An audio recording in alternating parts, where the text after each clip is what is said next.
Okay,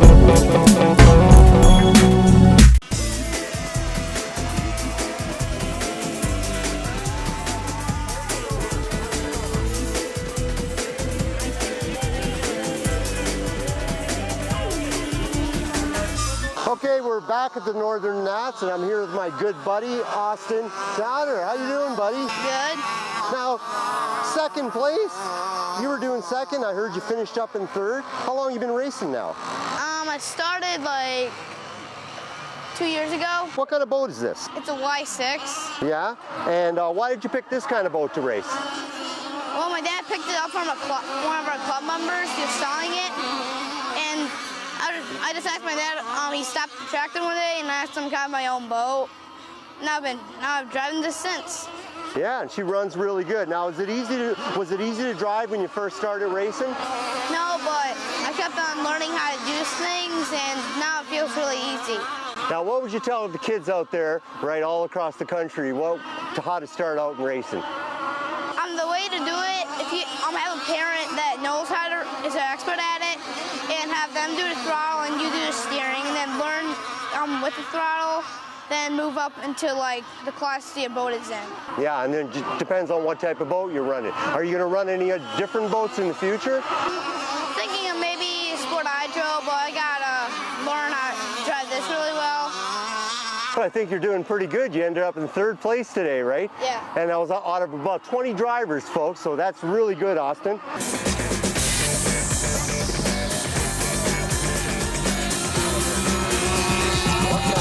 We start last year, this race, he went full-time with the big class, the big boys. Mm-hmm. Before that, he ran novice, he ran my other one, and then he came to me one day and said, Dad, I want my own boat, and it can't be red. It had to be blue, so I had this one.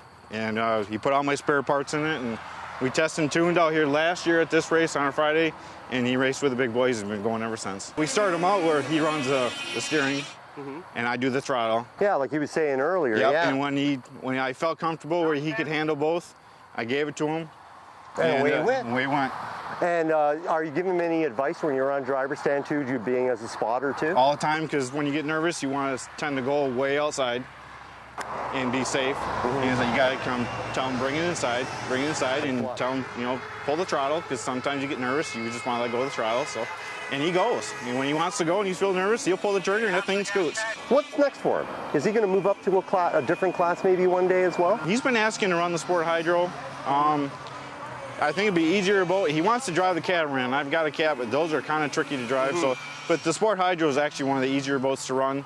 You pretty much point and shoot it, and it goes. How come these boats aren't cutting out that easy? Like you're seeing the guys these go through the waves a little better as well. They're bigger boats, and what I always tell the parents now, they think when I'm going to start my kid out, I'm going to get the smallest boat. And the smallest engines are the most finicky engines. And these things run on regular E7 octane fuel, 2-cycle mix. They start, they last, you don't have to change them. This motor's been in here 3 years. And it change spark plug. Change spark plug, and we grease the cables, and it lasts and lasts and lasts. Yeah. In the bigger boat, and they're a lot more forgiving. And I always go with a bright color on top and white on the bottom, so you can see it in the water when it jumps, and you can tell blue on white, you know where it's going. Yeah, exactly. And it's much easier for him to drive. Okay, folks, well, that's it from the Northern Nats here in London, Ontario. My good buddy Dean and Austin here. Folks, get out to your hobby shops, get yourself some RC boat racing. You'll have a great time. We'll see you soon, folks. Take care. Now it's time for the big boys with cool toys tech tip of the week. Hi, I'm Alex Morgan from Big Boys with Cool Toys. Today's tech tip, well, it's a technical tip that's going to save you a lot of time and money. Now, if you leave the hobby store after you purchase your nitro-powered vehicle without these things, you will probably be back within the next couple of days to purchase them. So, what these things are a temperature gun, so you can keep track of your engine temperature. Extra glow plugs. You don't want to be out there and after your 4th or 5th tank, after your braking procedure, one of your glow plugs will pop and you're making a trip back to the hobby store. A fail-safe. The fail-safe is if your truck or car or boat gets out of range, your carburetor will go into fail-safe mode and it'll completely stop dead in the water or dead on the track and it won't take off on you. After-run solution, so that the excess alcohol and oils in your engine don't get all corroded and leave stains on your engine, which when you come back to it will cause damage, and a couple of extra air filters. Make sure that they're always in a Ziploc baggie so they don't dry out, and make sure to grab a little bit of extra oil so that you can lubricate them before you go running. And these are the key items that you should have in your tool or your tackle box so that you can always be prepared to run at any time. And that is your Big Boys Tech Tip of the Week.